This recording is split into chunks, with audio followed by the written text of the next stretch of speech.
What's up, my friends? Welcome back to Frogboy X1 Gaming. I'm Andrew, and today I wanted to kind of wanted to talk about what's going on in gaming right now, from like PC stuff down to the console stuff. You know, the launch of PlayStation 5 Pro, just everything, man. Just kind of like this is like the mother load of everything that's like literally been on my mind, and it's just so hard to pick topics sometimes and put good content out because your thumb's never really on the scale. And as you know, if you've been at this channel for a while, I literally don't follow everyone.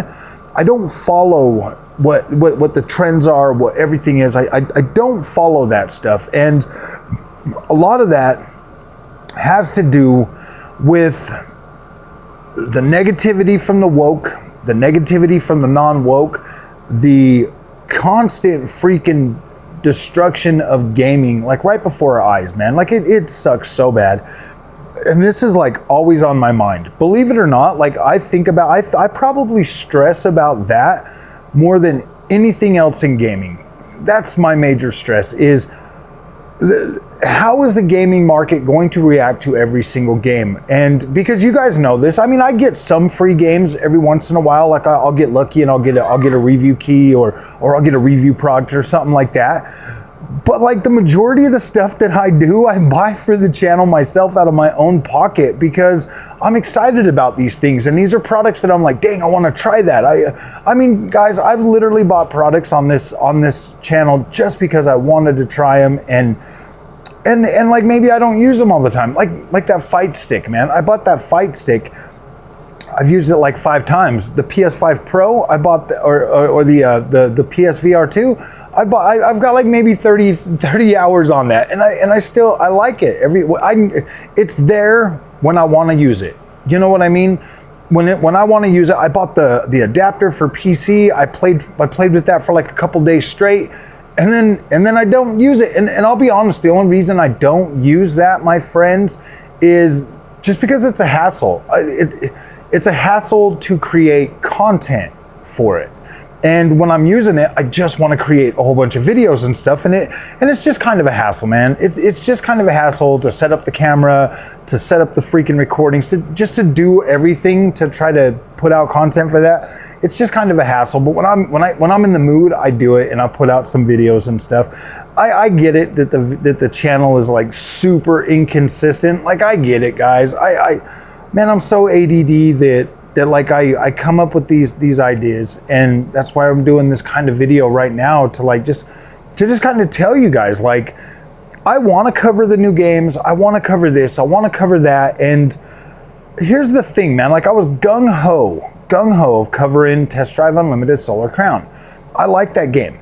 I think it's absolutely incredible. I don't have the issues that everybody else seems to have with the game. I'm not disappointed with the content. I'm not disappointed with the world, the visuals, anything. It looks, and I'm not disappointed with performance. It's a good game for me. I like it. I appreciate it. I guess I appreciate. It's easy for me to appreciate a lot of games and stuff, my friends, because growing up, man, I was so dirt poor that why everybody else had video games. I literally had to go to other people's houses to play video games. And I never got to like really sit and enjoy that stuff until I got to an age where I could start buying it myself. And, you know, I bought my first Super Nintendo, went out, got the money for it, did a paper route, saved up the money. I had it for, you know, probably a good 8 months before somebody broke into the house and like took it in the neighborhood that I lived. So, I mean, it was like, dang, man, I didn't even get to really enjoy that. And then, you know, a little bit later down the road, I had gotten another one. And then, you know, then it started getting easier after I turned 16 and I was able to get a job and I was able to just work and buy my games and stuff. And so, like, when I play something, I try to appreciate it for what it is. I do. Everybody else is so gung-ho about just utter destruction of these things that, you know, that it doesn't have to be the best game in the world for me to enjoy it. It just needs to be fun. It doesn't need to have the best visuals in the world for me to enjoy it. It just needs to look okay. You know what I mean? Like, of course I love games that are premium and look incredible and have master class stories and all of that stuff. Like, I love those too, just like everybody else. But I mean, some games, you know, and I find myself in like a catch-22 because I'm like, man, why am I having such a hard time getting into Space Marines 2? Everybody else is loving that game, and they're like, and I asked, you know, in the video that I made, why does everybody like this so much? And everybody just keeps replying with the same stuff. It's just like, it's just mindless fun, or it's like old stuff, and I'm like, oh, okay, so this is your guys' Ubisoft game to you. Like, that's what Ubisoft is to me. It's just my fun games, you know, that's my comfort food. And so I get that. Like, I understand that, like, you know, Space Marines 2 is your comfort food. I won't say nothing more bad about it because I'm just indifferent about Space Marines 2. It's fun. I mean, obviously the gameplay, the mechanics, all of that stuff work, and they work good. So yeah, I could just turn off my brain and go through it and have fun. But, you know, it's just one of those games that, like, everybody, see, that's the thing. I think that's what happens is so many people, like, either trash things or way overhyped stuff. And so when they're trashing things that I like, I'm like, why are you guys trashing this, dude? It's actually just, it's me being like, yeah, this is my Space Marines 2. It's comfort food. I love it. It's fine. I'm really enjoying this. Stop being so mean about it.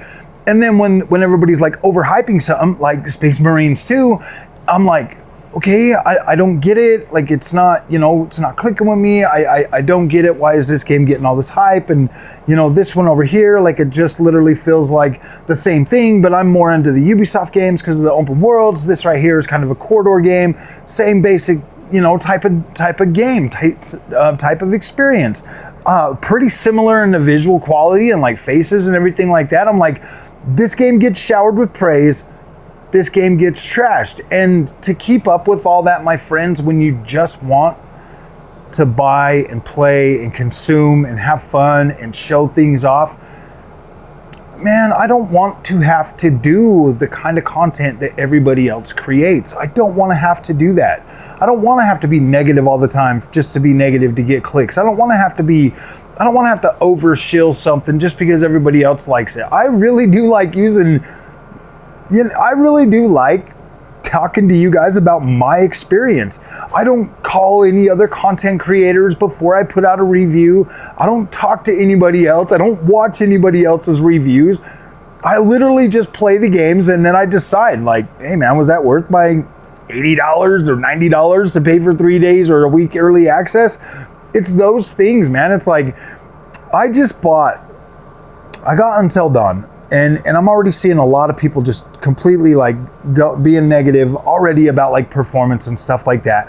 I haven't even tried it yet. I mean, I can play it in like 9 hours. I'll play it tomorrow after work. I'll try to play through it this weekend. I loved Until Dawn on PS4. I thought it was an incredible game. It looked absolutely freaking amazing. So I am actually pretty genuinely excited to like see this on PC and ultra wide with beautiful new visuals and everything. I'm excited about that. And it's like, man, because it's a remake, people are already trying to suck the life out of that game. And they're going to do the same thing at the end of the month with my beloved Horizon Zero Dawn. I love Zero Dawn. It was literally hands down, no questions asked, my favorite new IP from PlayStation last generation. Hands down. And I stand by that. It was.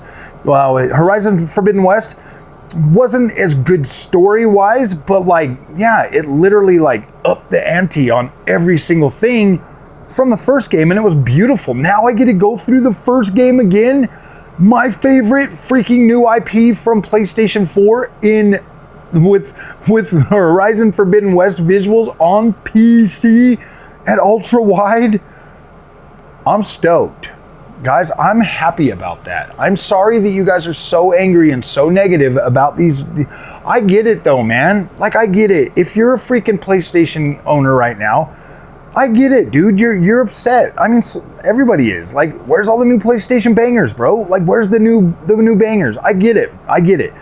And like, it's weird, you know. It's like you got to be like, where's the new bangers? But then at the same time, you also got to try to trash talk Xbox for everything that they do. And it's like, oh my gosh, man, these freaking fanboys, sometimes they drive me nuts. It's crazy that like Like literally, PlayStation 5 is Xbox One. It literally is like the roles have flipped, and now we're playing.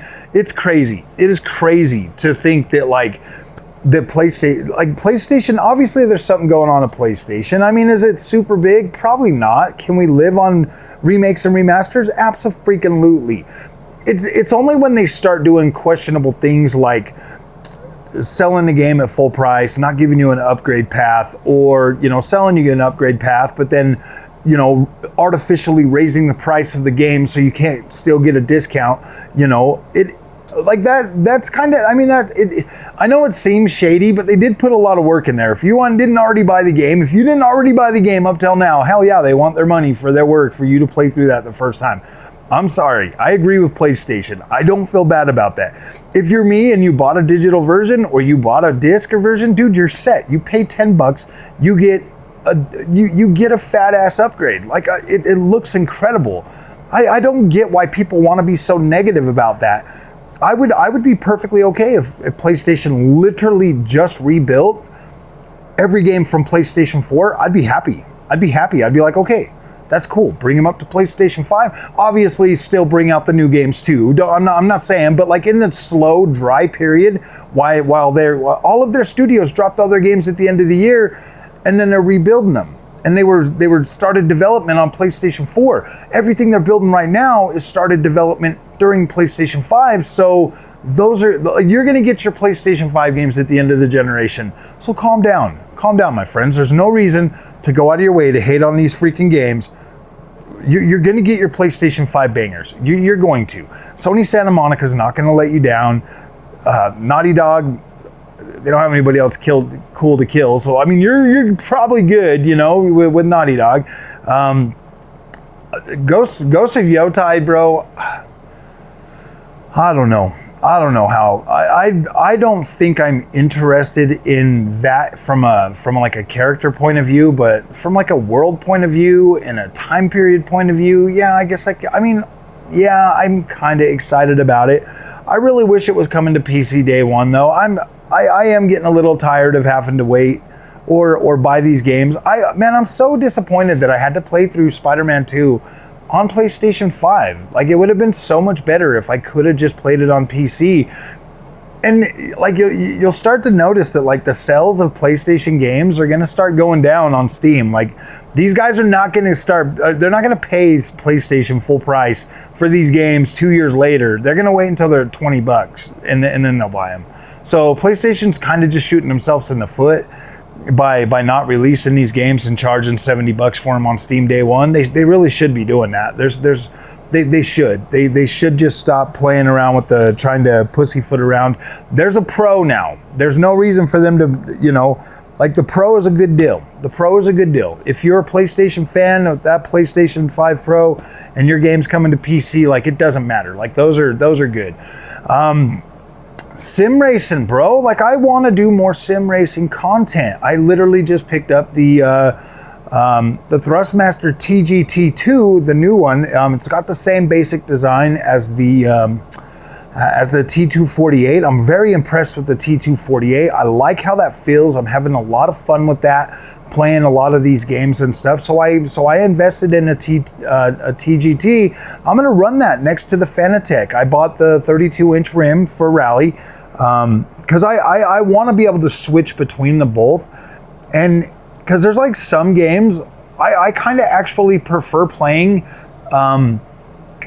EA Sports WRC on that T248. So I'm hoping that the TGT 2 is going to deliver that same, you know, experience, just more of it. So I'm pretty excited about that. But going forward, guys, I'm going to do this thing where like I'll do like my racing videos on a different piece of hardware. Like each time, it'll be either like the Fanatec or we'll jump over on the Thrustmaster T248 or the TGT. Or the Logitech, what is it, G923 that I should be getting here soon. Once all of this stuff comes in and like comes together, like you'll see, I'm gonna do like these videos and stuff, and we're gonna talk about the pros and the cons of all these things, because I do think there's still a market for what the T248 can deliver. There really is. I mean, you look at like the sales of like Logitech and all of these entry level wheels and stuff that like people are just like, it's almost like that non-committal or slash casual market that these products exist in. And for what they are and for what they can bring to sim racing I'm very impressed. Like, I'm pretty dang impressed with the way that T248 feels. So I want to do some more sim racing stuff. I want to make that more of like a weekly thing. Like, you're getting sim racing content every week from one of these different wheel setups that I've invested in or that I already have. And yeah, guys, we're gonna do some more of that stuff. We've got, you know, the new season of EA Sports WRC coming out here next week. We've got plenty of more racing games that are coming out. Like the first of the year, we're getting Assetto Corsa, Evo. So there's all these things that I want to cover. Right? There's ACC. There's Automobilista. There's just so many games that I already have, my WRC games and stuff. I want to start doing more of it. Like, I've got all this freaking sim racing equipment. I want to start using it more and doing better content. Like, that's the whole reason I bought this camera, is so I can do these types of videos and make them look good, like build like good videos that people are actually going to want to watch. Like, that's the whole reason I've invested so much in this channel, because these are like things that I want to build and like go forward with and just have fun. But there's a lot less freaking negativity in the sim racing stuff. I mean, there is some, but it's not as bad as like every time a new game comes out, man, it's got a female character, it's automatically woke. I'm like, oh, gosh, this month I'm gonna cover Until Dawn. I put in for a review key for Silent Hill 2. If they give it to me, awesome. If not, then I'll get it at a later date. I got EA Sports. I'm going to be covering that Awaken number 9 or whatever. When I saw that game, I was like, cool, I want to play that. It looked interesting to me, so I'm going to play it. Regardless of what everybody else is saying, I'm going to do it. Clearly, I'm going to be playing the... I think there's another one. Clearly, I'm going to be playing Horizon Forbidden West or Zero Dawn and Dragon Age. Dragon Age. Yeah, I'm going to pick up Dragon Age, and I'm going to at least give it a shot, guys. I can get it on EA Play Pro for like $15.99 or $17 or whatever it is for a month of that, and try it. And if it's good, you know, after I put like 8 hours into it, I'll be like, all right, maybe I'll just pick it up. If I quit playing it pretty quickly, then yeah, we're just done with it. But I want to give it a chance. I've been waiting for Dragon Age for like 10 years since Dragon Age Inquisition, and I want to try it, guys. I want to try it. So I'm not gonna feed into the negativity. I'm just gonna try it. And yeah, I mean, obviously the stuff that's in it it's annoying. It definitely is annoying. But at the end of the day, it is what it is, man. Like, those are the people that are making our games. They're obviously going to put themselves in the game. So I don't know what to do anymore. Like, I don't know what to do. And I'm not going to just be like, oh my gosh, you're gay, I'm not playing your game. That's rude. That's annoying. You know what I mean? It's like, gosh, what? Can't we like find a medium? Like, seriously? Like, they got so many activists building video games now. This is the part of the woke versus non-woke. But we got so many activists building these damn games now that it's like they keep forcing this shit on people. And then you've got the other people that are so damn anti-woke that they are just destroying everything without even looking at anything. They are just, oh my gosh, it's got a female, let's destroy it. Star Wars Outlaws, dead. And they go nuts on this shit. There are plenty of freaking Star Wars characters that have been female in the past. Kay Vess, she was actually pretty cool. I didn't have a problem with her. I was like, yeah, this is pretty cool. Obviously, there's a lot of stuff that Ubisoft could have done to make that game better. And hopefully they do. Because that game deserves a better representation of what it is. Like, it definitely... I mean, I think Disney probably had some of that to do with it too, because I mean, like, I would really like to be a lot more of a scoundrel kind of thing. I just kind of felt like it was too nice or whatever, to be completely honest with you, when you go back and you look at it in hindsight. But like, you've got like these activists that just try to throw shit out like Concord, and it's like, nobody's gonna buy that garbage. Nobody cares about that crap. Nobody wants it. Nobody asked for it. Nobody wants, like, ugly looking freaking characters that dress funky and weird. Like, nobody cares about that. Nobody wants that. If you do not have attractive characters, nobody's gonna buy your game.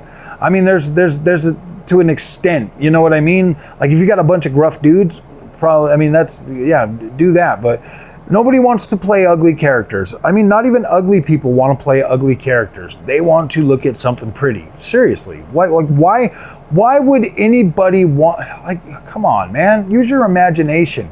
Stop trying to normalize entertainment that should be, that's the whole thing about entertainment, is it is supposed to transport you to a freaking place of imagination where you can completely forget about the normal life and play as a badass or a freaking heroine or a badass heroine in a video game that looks hot.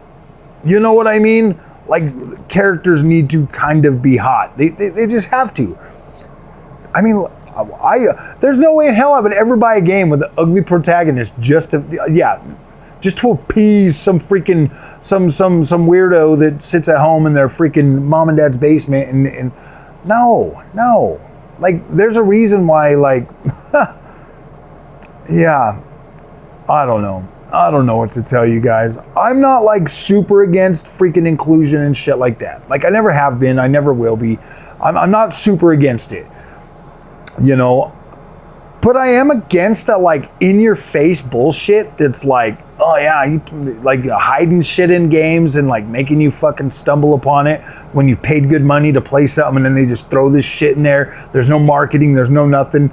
Like, that's annoying. That's annoying. And I get it. I get it. If you're LGBTQ and they throw in some straight love scene or some shit, yeah, you should be just as pissed as I am about seeing that shit in my games. Like, you should be. You know what I mean? We don't need sex in video games. I mean, but if you're buying something like freaking Baldur's Gate 3, everybody kind of knows exactly what's going on in that game. It's just everything's in there, and that was fine. If there's everything in there and everything is treated equally, I don't give a shit. I mean, like, my thing with Dragon Age right now is like, I want to be a badass white male straight character that's big and bulky and a badass freaking, you know, a heavy freaking hitting dude. Like, that's what I want to be. I don't want to be a female character with a little chest and a little butt. Like, I don't care about that. I just want to be able to min-max my character the way I want my character to look. When I play games like Diablo, I'm a barbarian. Like, I'm a barbarian. Like, that kind of shit's cool to me. Like, I'm more Conan the Barbarian than I ever have been Star Wars. I'm more Conan the Barbarian. I'm into that, like, big, beefy, you know, bulk freaking, you know, like, power freaking roar Hulk type shit. Like, I like crushing and smashing things. You know what I mean? Like, that's like the mindset I go into it. I mean, I can play as like a stealthy little ninja type person and stuff, and I don't mind doing that. But I mean, my first is like brute, like big badass. You know, it's like yeah. I mean, maybe I was dropped on my head in a football field or some shit. You know what I mean? But I like that shit. It's cool, man. You know, I like seeing, you know, strength. Maybe that's what it is. I like strength. Strength is cool. Like, that's a cool virtue to represent and have, and I like that. Like, I latch on to strength. That's cool to me. Like, I like that. I like cunning and all of that stuff too, but that's cool to me. I mean, like underneath scars, like, okay, I'm never gonna see them, so it is what it is. Like, I'm not gonna go out of my way to like put those on my character. So, like, yeah, but is it necessary, really, guys? I mean, I'll let it slide in Dragon Age, and this is why, because Dragon Age is basically like a role play. Like I get it. You know, if people want to play that the way if they want their character to match them, awesome, do it. Do whatever. Like, it's cool. I want fairness. I want things to be treated fairly and equally. I don't want there to be any damn restrictions on what you can do with your female characters or your male characters. Period. Like, you should be able to create whatever the hell character you want. Do not alienate your fans, BioWare, by by locking certain people out of that experience because you deem it too whatever. Putting those scars into the game is just as over the top as being able to make your freaking your female character with huge boobs. It needs to be fair. You want representation, represent everybody, not just who you deem worthy. So I get it. Like I'm not against a lot more like diversity. I'm not. Like I'm really not against diversity. Like I live in America. This is the most diverse country in the freaking planet. Like I'm okay with diversity. Like I've been okay with diversity my whole life. And I think every American is, man. And if you're not, you're small-minded. You are small-minded and you're sad and you absolutely need some freaking help. But I think every American on this dang freaking planet is pretty much cool with diversity because like I said, we are probably the most diverse country in the world history. And that's awesome. I like that. So yes, do we need more diversity in games? Abso-fucking-lutely. Do we need all the in-your-face shit? No, we don't. We should not be trying to build games that are going to push anybody away. In fact, we should be building games that everybody wants to play and everybody can be who they want to be and do what they want to do. That's the utopia and future that we should all, as gamers and as content creators and as developers, should be trying to bring together. Don't push people away and knock that stupid shit off out about white people, man. I'm a straight white man. I've been a straight white man my whole life. And I get up and I go to work every damn day for my money. And yeah, you guys need to stop that because if you don't want my money, I will absolutely give it to somebody else. That's the one thing that will stop me from buying your game is your people out there talking about straight white people. That racist shit's got to end immediately. So unless you want you guys as companies to keep falling apart and keep dying and keep going out of business and keep going bankrupt, because after your companies go bankrupt, man, your job prospects are going to get a lot harder. All of you little whiners that are sitting there crying about like my feelings. Nobody gives a shit about your feelings, especially AI. They could probably program the shit you guys do. I watched this thing, like I don't remember who it was, but I think it was like the Fallout creator or something talking about like, oh yeah, I would like this project done in like this amount of time, and they would come back and be like, no, I need a month. And the dude's like, look, I can do this in like 30 minutes. And he's like, can you show me your way? And they're like, no, I need 4 weeks. And I'm like, oh my gosh, dude, are people really that freaking lazy in game devs? If you are, yeah, AI can do all that easy shit that you guys seriously cry about. And that would be funny, man. That would absolutely be funny to see all these whining people, you know, like not being able to do what they say they want to do. Because of like, you guys got to get out. You guys got to get out of that bubble. Seriously, man, because it is very destructive. And I'll tell you what, unions ain't gonna save you. I'm union. It's not gonna save you. Like standard of excellence. That's what union means. You want to unionize? We want standard of excellence. That's what we deliver for the money and for the freaking stuff that we get. That's what we deliver. It's standard of excellence. And if you're thinking it's just going to be some free ride and they're just going to cater to you, no. There's bargaining that you go to and you bargain. And once you go union, the companies are going to fight you every step of the way to make sure that they are getting their money's worth. And your union's going to have to abide by that. It's going to be in the contract. So, yeah, you guys do whatever you want. Go union. I do it. I dare you. I dare you. They're not going to save you. They're not going to save you. It's just going to make things a lot harder. And budgets are going to dry up real quick. So, all right, my friends, that's all I got to say. If you like this content, don't forget to like and subscribe. I'll see you guys in the next one. Thank you so much for watching.